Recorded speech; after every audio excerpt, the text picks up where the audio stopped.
Let's go. Les gars, nouvelle vidéo avec un nouveau format en mode studio, on peut piailler, on peut discuter. Et justement, aujourd'hui, c'est un top 10 de mes montagnes russes favorites. Top 10 les gars. Alors pour ceux qui savent, qui me connaissent de TikTok, j'avais déjà fait un top 10 il y a un an. Mais vous savez, en 2025, je fais beaucoup de parcs. Il s'est beaucoup amélioré le top 10. Faut savoir un truc les gars, c'est que déjà c'est subjectif. Et petite information, j'ai fait environ 160 montagnes russes.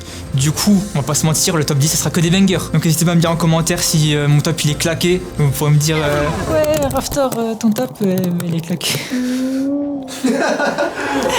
Bref, sans plus tarder, on va commencer par la 10e montagne russe, Konda les gars. Alors Konda c'est le coaster du top 10 où j'ai pas trop d'avis. Pourquoi? Parce que c'est le coaster du top 10 que j'ai le moins fait. Je l'ai fait que 3 fois les gars. Mais on a de la chance, je l'ai fait au back row et à chaud. Donc c'est très important, sinon je pense que j'aurais pas mis en top 10. Donc, Konda 50 mètres, 113 km/h, pas d'inversion. Alors les gars, la force de Konda, c'est la liberté et la drop. Il y a des gens qui disent ouais la drop de Konda, une des meilleures d'Europe.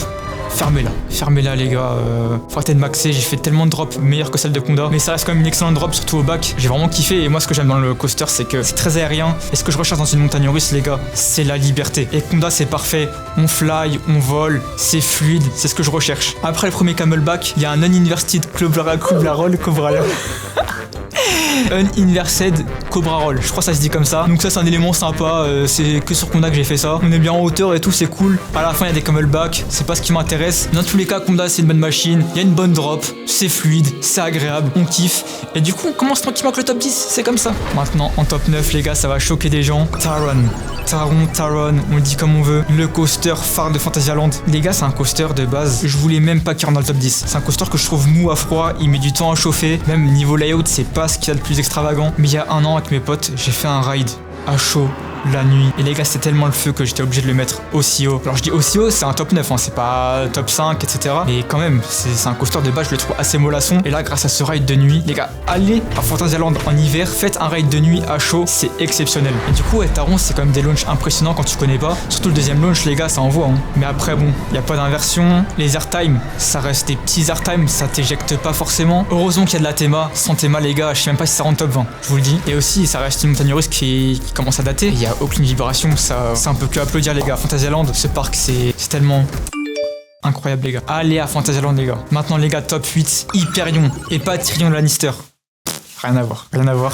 Du coup Hyperion, c'est je pense pour l'instant ma drop préférée all time. J'hésite encore avec des coasters comme Steel Dragon 2000 qui ont des drops fabuleuses, c'est énorme, 100 mètres de drop, c'est ma plus grosse drop Steel Dragon 2000 je pense. Mais Hyperion, j'ai pu le faire au back, à l'avant, au milieu, je l'ai fait partout Hyperion. Et la drop ça t'enclenche, hein. Au back c'est majestueux, c'est haut. Même il y a des images qu'on a vues sur les réseaux, sur le compte directement d'Energylandia, on voyait que la drop elle était tellement haute qu'on voyait pas le sol. Avec tous les nuages, la brume, c'était magnifique. Mais mis à part la drop, ça reste quand même un bon coaster. Après on a un bon camelback qui t'enclenche aussi, hein. Le camelback il t'éjecte bien. Après il y a une inversion. Je sais même pas si c'est noté comme une inversion Hyperion. Ah ouais, l'élément d'Hyperion, il le compte comme une inversion. Du coup, il y a une inversion et après l'inversion, c'est que du bonus. Moi, ce que je retiens d'Hyperion, c'est jusqu'à l'inversion et après, c'est que du bonus. Aussi, attention, Hyperion, quand il chauffe et sur les extérieurs, c'est atroce. Hein. Ça peut devenir pire ride de l'année. Quand c'est comme ça, faut gainer. Hein. Si on gagne pas, c'est comme Thunder de Zeus, on se fait enclencher. Pour les bonnes conditions, si vous voulez, à l'arrière, on va dire milieu de journée et pas sur les extérieurs. Attention, extérieur, c'est hard. Si vous avez votre sœur ou quoi, mettez-la à l'extérieur, vous lui dites rien, vous le mettez à l'intérieur, tranquille. Elle en saura rien les gars. Elle va douiller pendant que vous kiffez. Maintenant les gars, top 7, Hyperia et pas Hyperion.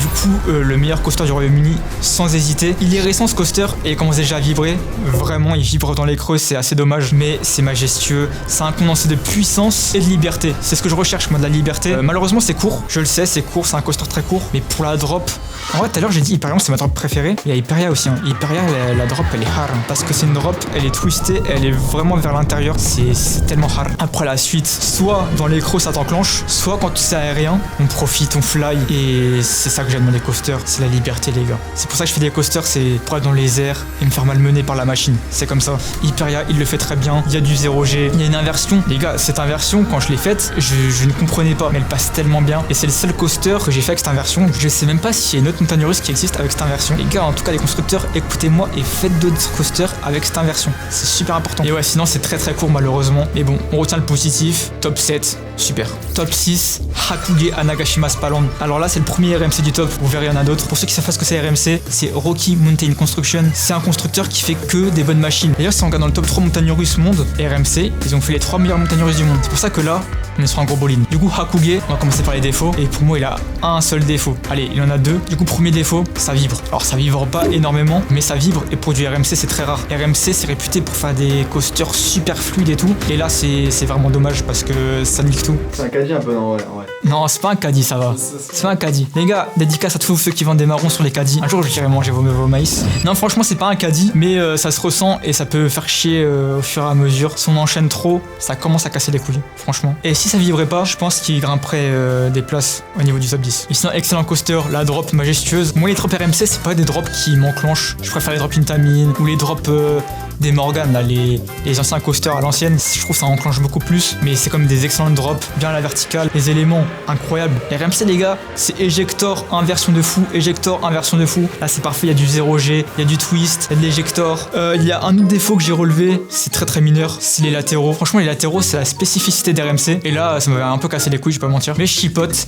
Et là, il est en top 6, mais là, j'ai qu'une hâte, c'est retourner là-bas et le refaire. Je pense que ça arrivera jamais parce que j'ai la flemme, c'est tellement dans un parc paumé, dans une ville paumée. Mais si vous passez par le Japon, allez à Nagashima Spaland, il y a 13 coasters d'ouvert, dont Hakuge, dont Steel Dragon 2000, la plus longue et la plus haute montagne russe d'Asie, si on compte pas Falcon's Flight. Il y a un flying, il y a plein de trucs trop bizarres, les gars. Allez à Nagashima Spaland, les gars, c'est incroyable. Les gars, avant de rentrer dans le top 5, je vais vous faire la petite liste du top 20, du top 20 au top 11, ça peut intéresser des gens. Du coup, top 11 Fly, top 12 Shambhala, top 13 The Smiler. Et ouais, The Smiler, les gars, ça peut paraître bizarre, mais moi j'ai vraiment kiffé. Top 14 Fury, aussi ça peut paraître bizarre. Et moi, Fury, j'ai trop kiffé le principe d'aller en arrière, en avant. Thunder Dolphin, les gars, en plein Tokyo. Il y a un coaster en plein milieu de Tokyo, c'est exceptionnel. Maoka top 16, trop bien Maoka. Swarm, j'adore Swarm parce que c'est magnifique. Je trouvais que les sensations étaient cool en vrai. Après, en 18 Red Force, en 19 Osiris et en top 20 Nemesis Reborn. Voilà, ça c'est le top 20. Maintenant, on peut enchaîner avec le top 5 qui est Untamed à Walibi Holland. Alors là les gars, on reste sur du RMC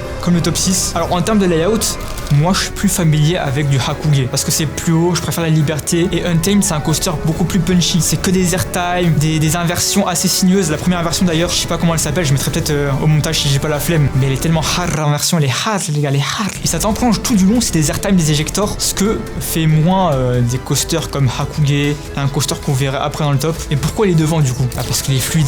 Je pense que c'est sûrement le coaster le plus fluide que j'ai fait de ma vie. Zéro vibration, tout était carré de A à Z. J'ai adoré. Les gars, si tous les coasters étaient comme ça serait tellement le rêve. Et voilà, Untamed parfait de A à Z. En fait, il a pas de défaut. Juste, il est pas très haut. C'est pas trop des éléments aériens. Mais sinon, il a aucun défaut, les gars. C'est parfait. Donc voilà, c'est le top 5. Maintenant, en top 4, on va passer à mon coaster local, mon coaster de cœur. Il est pas très vieux, les gars. Mais c'est tout artiste.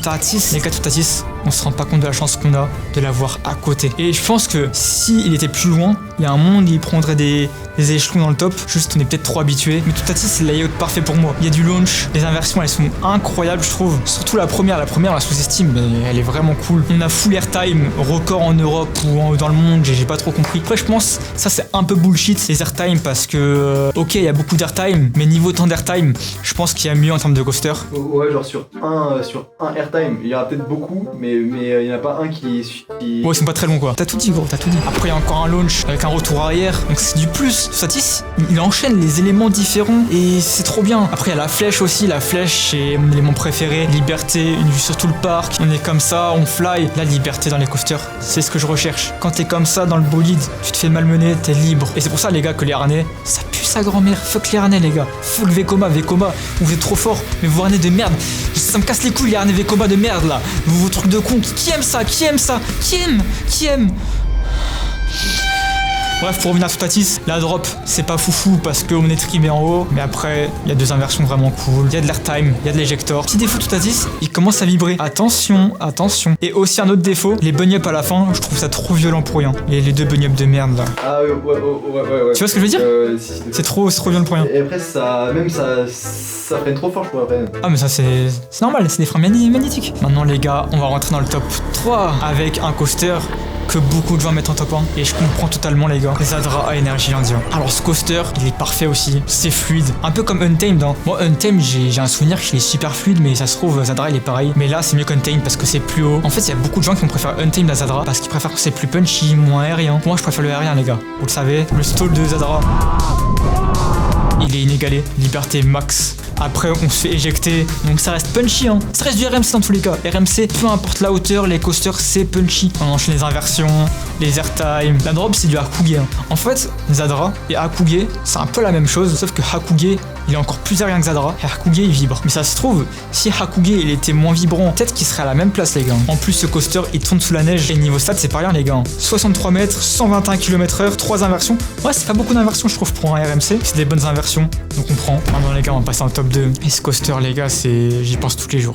Parce que c'est un coaster que j'ai pas fait énormément de fois. C'est Ejanaka à Fuji-Q Island. Alors ce coaster les gars, quand je l'ai fait la première fois, j'étais déçu. Je l'ai fait qu'une fois lors de mon premier voyage. J'avais mis dans le top 10, mais vraiment par dépit. Ok c'était trop bien, c'était intense, mais c'était désagréable. J'ai pas kiffé, je comprenais pas la hype du coaster. Il était noté top 6, je comprenais pas. Et en fait quand je suis retourné au Japon un an après, j'ai compris qu'il faut se mettre dans les rangs intérieurs. Parce qu'en fait, Ejanaka, c'est un wing. Ça veut dire que les sièges, ils sont pas sur les rails, ils sont sur les côtés. Du coup, ça a plus tendance à être soumis aux vibrations. Du coup, si vous faites Ejanaka, faites les deux places, intérieur, extérieur, mais privilégiez l'intérieur. Ça va être beaucoup plus agréable. Ça va vous enclencher quand même. Hein. C'est clairement le coaster le plus intense que j'ai fait de ma vie. Mais en extérieur, ça vibre trop, on comprend rien, ça fait mal, c'est horrible. Déjà, c'est le seul coaster actuellement où si je le refais, je sais que je vais stresser. À chaque fois que je le fais, je stresse parce que la mise en place elle est trop bizarre. Déjà, on enlève les chaussures. Le seul coaster de ma vie que j'ai fait où faut enlever les chaussures, trop bizarre. On s'assoit.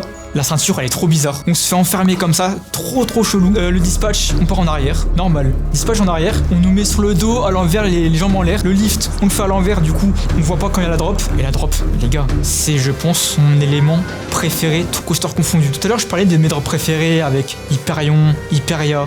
Mais là, en vrai, il y a moyen que ce soit ça mon élément préféré. C'est la drop de Ejanaka les gars. On drop et on fait un front flip dans la drop. Parce que oui, c'est un 4 dimensions, j'ai pas expliqué, mais Ejanaka, la spécificité, les trains ils tournent de manière indépendante par rapport au rail. Il y a une liberté infinie. Du coup, dans la drop, front flip, aucun sens. Ça n'a aucun sens les gars. Après, ils te refont spin en backflip. Du coup, tu fais un backflip et en même temps t'es éjecté. Après, il y a un 0 G-roll. Ils te font respin. Du coup, ça te fait faire un 3-6 parce que ça spin.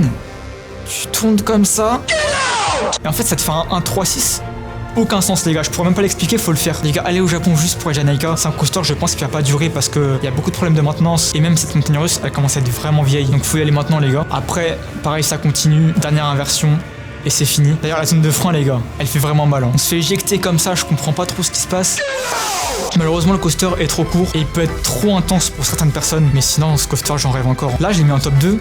Mais en vrai, peut-être je peux le mettre en top 1, je sais pas, j'hésite encore. Vous allez voir que le top 1, il a une similarité avec Ejanaka. Et ouais, parce que le top 1, c'est Ride to Happiness. Apple Salon de Pan, Ride to Happiness, un coaster qui commence à avoir beaucoup de défauts, étant donné qu'il vibre de fou. Et moi, je l'ai fait à une époque où il vibrait pas du tout. Et du coup, Ride to Happiness, c'est quoi? C'est un coaster, un spinning, donc ça tourne, il y a des inversions, il y a des launches. Et du coup, là, pareil, niveau liberté, t'es au max parce que tu ne comprends pas ce qui se passe. Tu ne comprends pas où tu vas. Tu tournes, tu spins, tu vas en avant, en arrière. Tu ne comprends pas. Surtout qu'ils ont des inversions très spéciales. Il y a un banana roll, je sais pas comment on appelle ça. Où du coup, quand tu le fais, c'est trop bizarre, tu comprends pas où tu vas. Et par conséquent, la sensation de liberté, elle est décuplée de fou. Et c'est ça surtout le ride. En plus, le ride, il est long, il y a 2 launches, il y a beaucoup d'inversions. Je vais voir, il y a combien d'inversions. Ouais, il y a 5 inversions, donc c'est pas mal, hein. 5 inversions. C'est pas très haut, mine de rien. 35 mètres, 90 km/h, donc c'est pas très haut. Mais les gars, juste le fait que ça spin, c'est exceptionnel. Malheureusement, comme j'ai dit, ça commence à vibrer. Du coup, si vous le faites maintenant, vous allez pas avoir l'expérience que j'ai vécue. Mais voilà, ça reste mon top 1. Vous avez bien vu. Moi, j'aime trop les coasters qui spin. Ejanaka, ça spin, j'aime trop. Donc voilà, c'est mon top 10 en espérant qu'il change bientôt. Parce que qui dit changement, dit que j'ai fait des meilleures montagnes russes encore. Et justement, on va essayer de chercher des nouvelles montagnes russes qui peuvent concurrencer mon top 10. En tout cas, si vous avez kiffé, n'hésitez pas à donner votre avis, que ce soit un pouce bleu, pouce rouge et un commentaire. Si vous aimez ce genre de format, un peu on piaille, je raconte ma vie, bah abonnez-vous les gars, c'est important. Oh, t'es un chien, gros. Pardon. Du coup les gars, on se retrouve bientôt sur des nouvelles vidéos. Parce que les gars, j'ai tourné tellement de vlogs que j'ai pas monté. C'est trop grave les gars. Bref, à plus.